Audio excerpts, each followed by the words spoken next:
Hi, I'm Olivia Patchell. I'm the Family and Consumer Science Extension Agent for Currituck and Camden counties.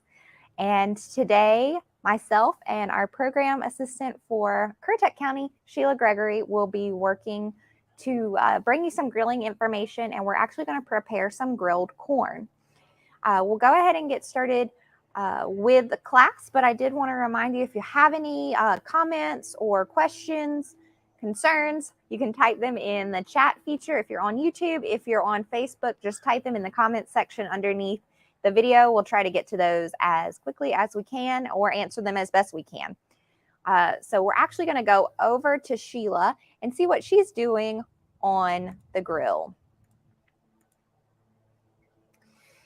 So Sheila has prepared some corn on the cob with the husks by soaking them in water. She also soaked some twine or string in that water as well to ensure that nothing really catches on fire. She's going to pull the husks or the shucks back of the corn and make sure that she's got all the silk removed. And then she will add our seasoning, butter, and olive oil. So for today's recipe, we're using butter, olive oil, parsley, and Parmesan cheese. Of course, you could go a Mexican theme as well and use some spicy seasonings, whatever is your favorite. Once you've got the seasoning all on there, return the shucks back down to the corn, and we'll begin to tie those together. A few tips here, making sure that you keep the string short. So as you tie and once you get your knots in, you can go ahead and cut the long strings. Obviously, if the long strings, even if they're wet, hang down into the fire, eventually they will begin to dry and catch on fire. Often the husk will get charred, especially at the top of your corn, because that will begin, all of the corn will begin to dry and everything will begin to get a little bit brown and charred. We give a nice double knot here and cut those ends off. And then we're ready for our grill. We've actually preheated our grill, and it's ready to put the corn on. We'll add the corn to the grill for about 20 minutes, just checking on it periodically to make sure that it doesn't catch on fire and that there's nothing that needs to be attended to. You can move the corn around if you'd like as well throughout this 20-minute time, but you'll want to puncture the kernels with a fork just to make sure it's done at the end. So let's just talk a little bit about food safety. I'd like to share with you a handout. This is the Grilling at Home Food Safety Handout from North Carolina State University and their food safety program, Safe Plates. I will put this in the chat here in just a little bit so you can access it later. But when we're preparing food for the grill, we do want to make sure that we keep, if we're planning to thaw the food, that we thaw it in the refrigerator, we thaw it under cool water or the microwave or as part of the cooking time, rather than leaving it sitting out, especially in the hot sun. We want to make sure that we keep the food out of the temperature danger zone, and that is between 135 and 41 degrees Fahrenheit. You'll see that in the bottom left-hand corner of your handout. And so we're actually preparing to add our second item to the grill. Our second item today is going to be a hamburger. So you go ahead, since it's going to take 20 minutes for the corn, we go ahead and get that started. And our second aspect of food safety is just to keep things separate. So let's see how Sheila is keeping separate the ground beef from our vegetables.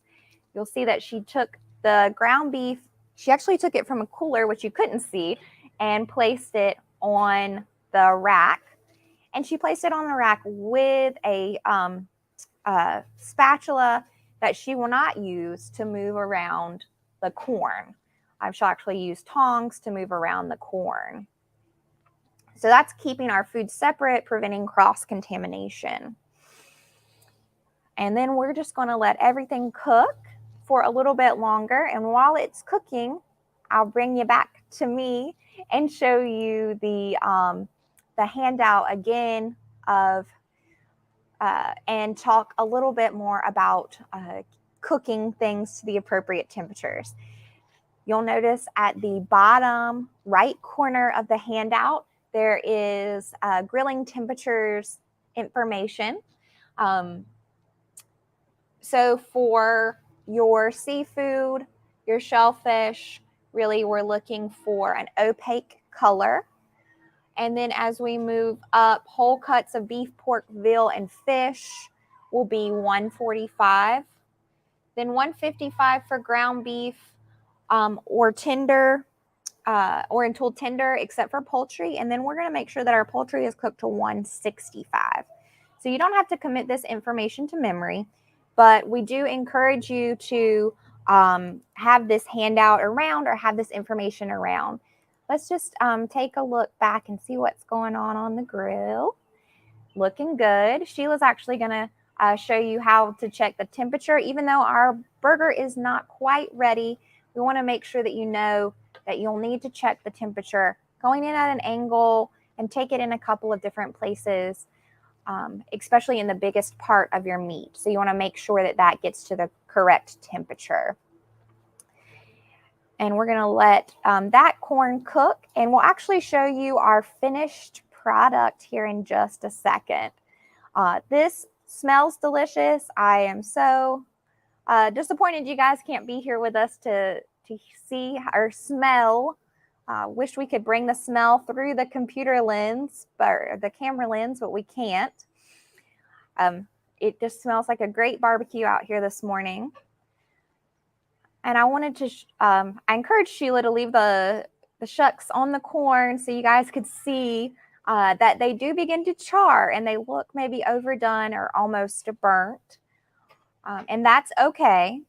We're going to remove those and have a beautiful ear of corn underneath that is ready, really ready to eat. So at, festivals, you would just eat it with the corn shucks just hanging off the end, and we add more butter just to shine it up and give it a little bit more flavor.